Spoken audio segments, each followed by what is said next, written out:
Hey, this is Sean. No music today. Just want to give you a quick tour update.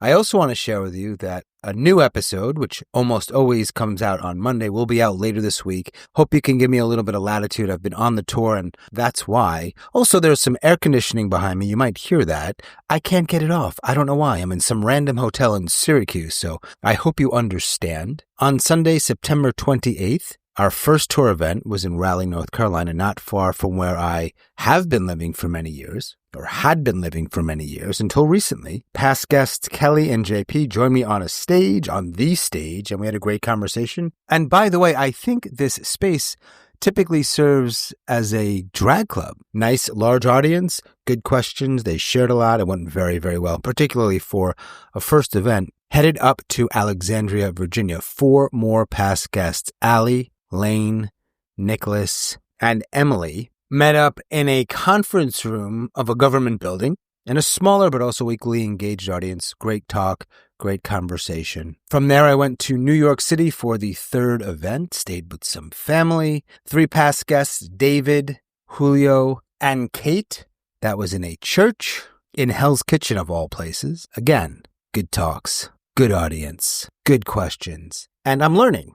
And I think this idea of having these kinds of conversations, not just for the podcast, but in person with a live audience, which, by the way, is, at least for me, harder, is needed. And for the 4th stop, I made my way to central-ish Massachusetts in Gardner. 2 prior guests, Charlotte and Andy, in a nonprofit space right there on Main Street. And again, really, really good. That one was actually live streamed via Zoom. It was not recorded, though some of them have been recorded. Some of them I've got some photos, some of them less so, doing the best I can in each spot. And now I'm in Syracuse. I've drove several hours. I'll be heading to Detroit tomorrow for tour stop number 5. And next week, I will give you a tour update again. Few things I've learned along the way. Number 1, if I were doing this 20, 30 years ago, even 10 years ago, it'd be a lot easier. My body is hurting. 2, I wish I had more money. It'd be a little bit easier.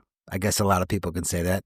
You, listening, probably could say that about your life, I'm sure. 3, as I mentioned, doing it in person, in front of an audience, is more challenging, but absolutely worth it, even though, in truth, I've got this big question mark at the end of the tour next month, which is looking like Tucson, Arizona, and that is certainly weighing on me heavily. It's been absolutely worth it. The guests, all of my guests for the podcast, are absolute badasses. But I've got to say, anyone who shows up, speaks in front of people about this kind of stuff, people in their community often, sometimes they know them, oftentimes they don't, that is a unique kind of badass. So I appreciate all of you so, so much. Of course, to my listeners of this podcast, I thank you as well. I'm going to keep this real brief, real short, and say thank you for your support. Check out that upcoming episode later this week. You can also follow on social media. And that's all I've got. I'm going to bed. Stay strong. Do the best you can. I'll talk to you soon.